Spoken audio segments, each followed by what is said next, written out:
Monsieur le représentant du ministre de l'Économie, du Plan et de la Coopération, co-président du comité technique de mise en œuvre de la stratégie nationale de protection sociale,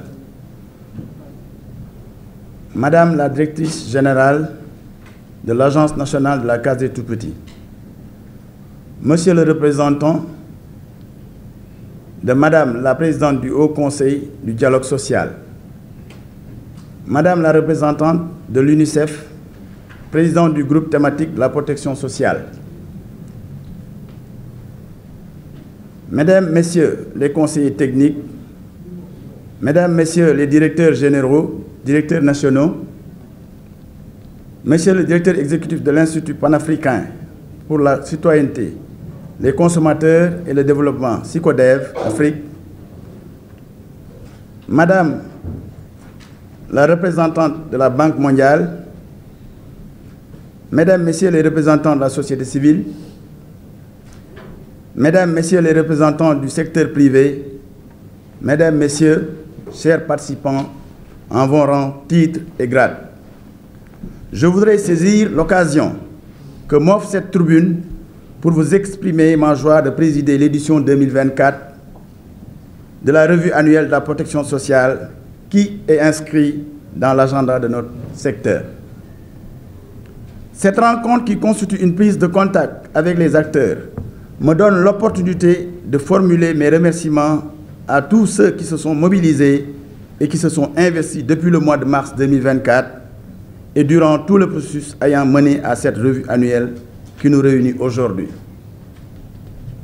Mesdames, Messieurs, l'impact des crises successives a entraîné de profondes mutations dans le secteur de la protection sociale.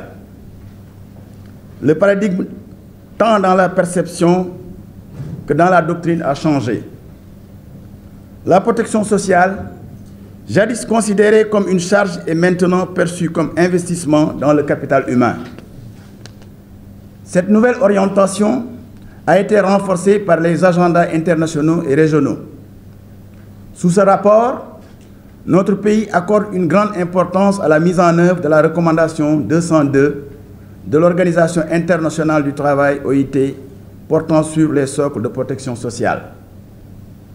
À travers celle-ci, les États membres sont invités à assurer à toute personne dans le besoin, tout au long de la vie, des garanties élémentaires comprenant un accès aux soins de santé essentiels, y compris les soins de maternité, une sécurité élémentaire de revenus pour les enfants, assurant l'accès à l'alimentation, à l'éducation, aux soins, à tout autres biens et services nécessaires.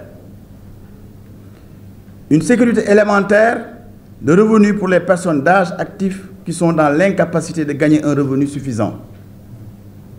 Une sécurité élémentaire de revenus pour les personnes âgées. Par ailleurs, la communauté internationale s'est engagée dans les objectifs de développement durable, ODD, en consacrant la protection sociale comme une priorité. L'ODD 1.3 l'illustre à suffisance. Mettre en place des systèmes et mesures de protection sociale pour tous, adaptés au contexte national, y compris des socles de protection sociale, et faire en sorte que d'ici 2030, une part importante des pauvres et des personnes vulnérables en bénéficient. Mesdames, Messieurs, le consensus mondial en faveur de la protection sociale s'est traduit dans notre pays par un changement dans l'approche des questions de pauvreté et de vulnérabilité. Il a aussi permis de hisser la protection sociale au rang de priorité et d'en faire l'épine dorsale de la politique sociale de son Excellence, Monsieur le Président de la République, Bassirou Diomaye Diakhar Faye, à travers l'orientation 2 du projet Lutte contre la cherté de vie, du coût de la vie et l'augmentation du pouvoir d'achat des ménages. En effet, la construction de notre système de protection sociale repose sur la nécessité de protéger la population contre les inégalités en vue d'instaurer une justice sociale. À travers la stratégie nationale de protection sociale, SNPS 2016-2035, le Sénégal a pour vision de disposer d'un système de protection sociale inclusif, solidement ancré dans la culture nationale et garanti par l'État à travers des lois. La SNPS traduit un système progressif et durable, s'attaquant aux causes de vulnérabilité sociale et proposant des mécanismes clairs de protection des populations.